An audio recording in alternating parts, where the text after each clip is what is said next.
हाय दोस्तों, welcome to blue pen blue marker. आपका हम स्वागत करते हैं ब्लू पेन ब्लू मार्कर में।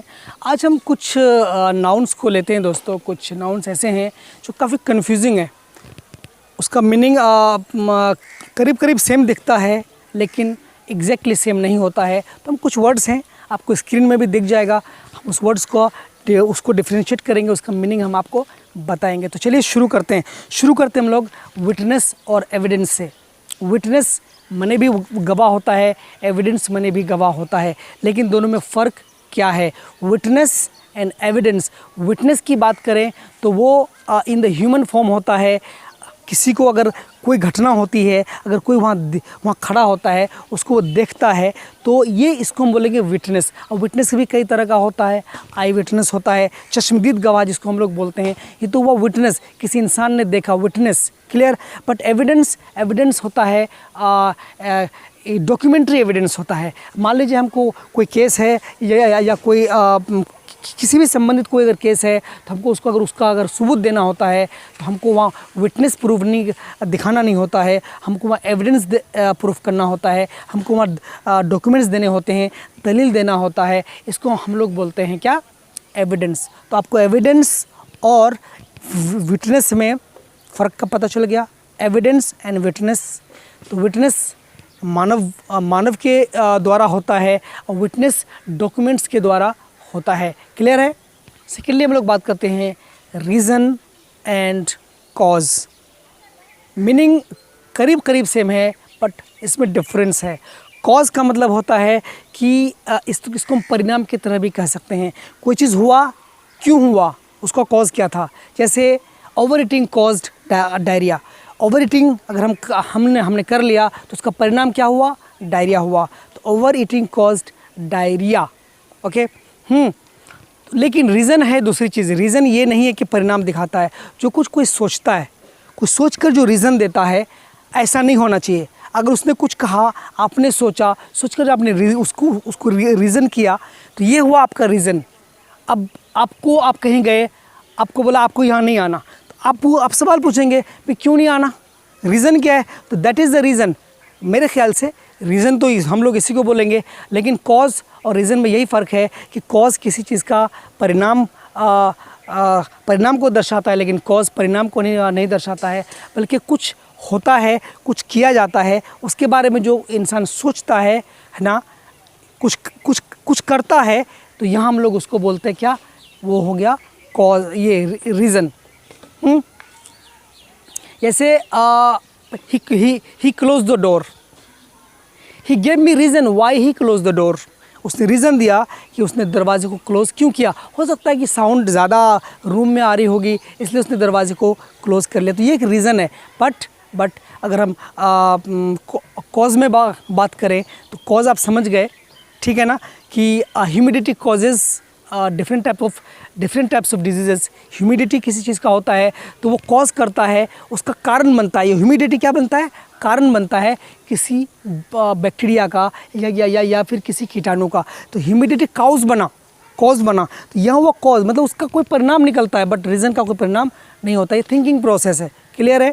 थर्ड में हम लोग बात करते हैं प्रोफेशन एंड ऑक्यूपेशन की।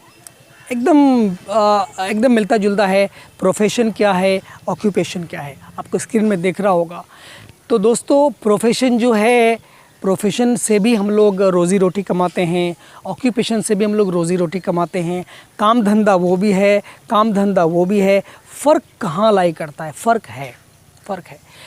ऑक्यूपेशन बोलते हैं दोस्तों, कोई भी काम, कोई भी इंसान किसी काम को करता है अपनी रोज़ी रोटी के लिए, अपनी आजीविका के लिए, है ना। कोई भी काम करता है, लेकिन उसके पास वो स्किल्स नहीं होते, उसके पास वो नॉलेज नहीं होता, उसके पास कोई ट्रेनिंग नहीं होती।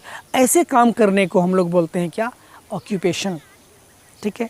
कोई भी काम हम कर सकते हैं। अगर हम गाड़ी चलाते हैं तो ये मेरा ऑक्यूपेशन है, या हम कोई खेती बाड़ी करते हैं तो ये मेरा ऑक्यूपेशन है, ठीक है ना। अगर हम मजदूरी करते हैं तो हमारा काम धंधा उधर से चलता है, तो वो मेरा ऑक्यूपेशन है। But profession is something different. What is the difference? Difference is that profession is also an occupation, but occupation with a certain degree of certainty है ना, फॉर द जॉब, है ना, उस जॉब के लिए सर्टेन डिग्री ऑफ सर्टेनिटी होता है इसमें। मतलब वो किसी खास तरह का ट्रेनिंग लेकर के, ट्रेंड होकर के उस काम को करता है ना, उसकी सिक्योरिटी होती है उस काम की जिससे वो पैसा कमाता है, अपनी ज़िंदगी को चलाता है, उसमें सिक्योरिटी होती है। जैसे कोई टीचर है, कोई डॉक्टर है, तो डॉक्टर का होना एक प्रोफेशन है, टीचर होना एक प्रोफेशन है, बिकॉज़ वो पढ़ता है, वो एक स्किल्स लेकर के आता है, एक ट्रेनिंग लेकर के आता है। चाहे वो टीचर हो, डॉक्टर हो, प्लेयर हो, ये लोग वेल स्किल्ड होते हैं, तभी हम लोग बोलते हैं ये इस तरह का प्रोफेशन है, और वो ऑक्यूपेशन है जहाँ स्किल की ज़रूरत नहीं होती है ना।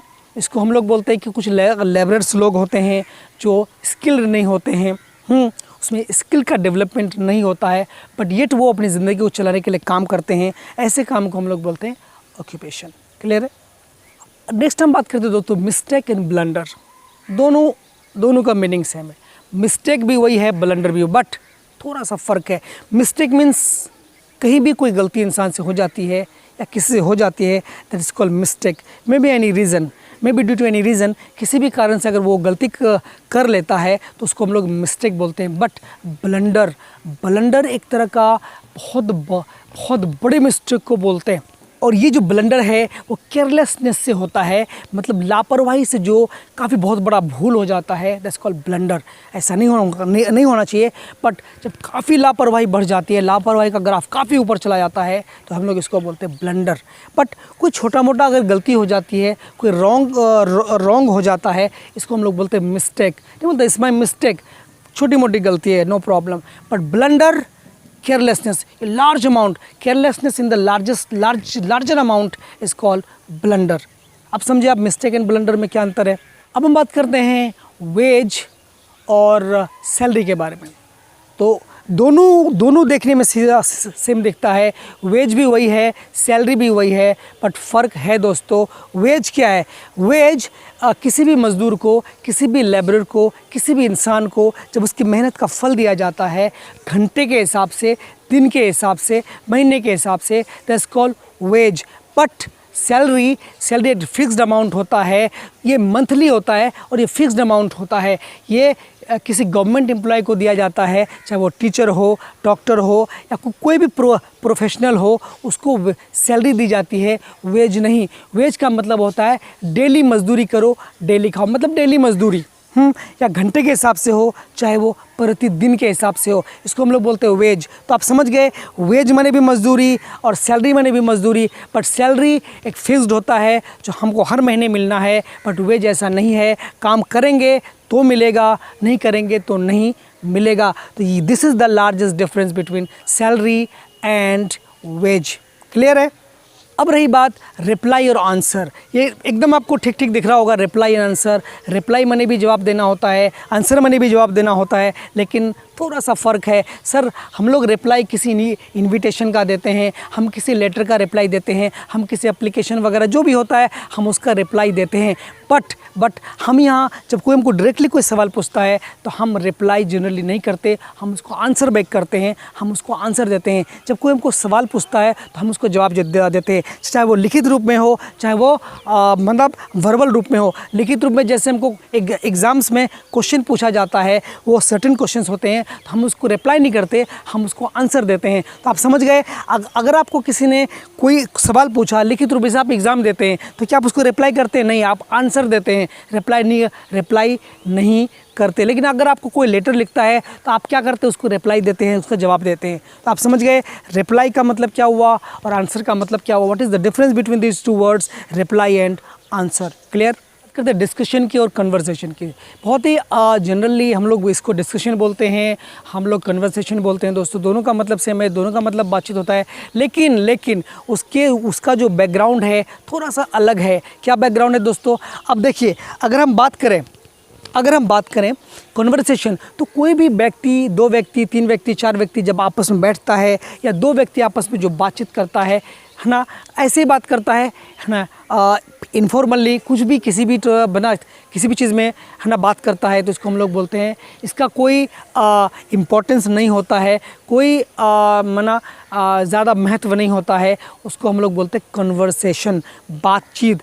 बट जब यहीं हम लोग डिस्कशन करते हैं तो वो दो ग्रुप्स के बीच में होता है, या दो लोगों के बीच में होता है, दो इंडिविजुअल के बीच में होता है, और वो किसी एक पर्टिकुलर टॉपिक को लेकर के होता है। एक पर्टिकुलर टॉपिक को जब आप दोनों तरफ से डिस्कस करते हैं तो दैट्स कॉल्ड डिस्कशन। मतलब दोनों तरफ से अपने पक्ष और विपक्ष दोनों एक अपने अपने पॉइंट्स को रखता है, और एक तरह का हैवी है ना, वॉल्यूमिनस, दोनों तरफ से ज़ोरदार अपना पक्ष रखा जाता है। इस तरह के चीज़ों को हम लोग डिस्कशन कहते हैं। बट कभी कभी डिबेट भी इस कैटेगरी में आ जाता है। What is debate? तो डिबेट भी इसी तरह का होता है, वहाँ भी एक तरह का टॉपिक लिया जाता है।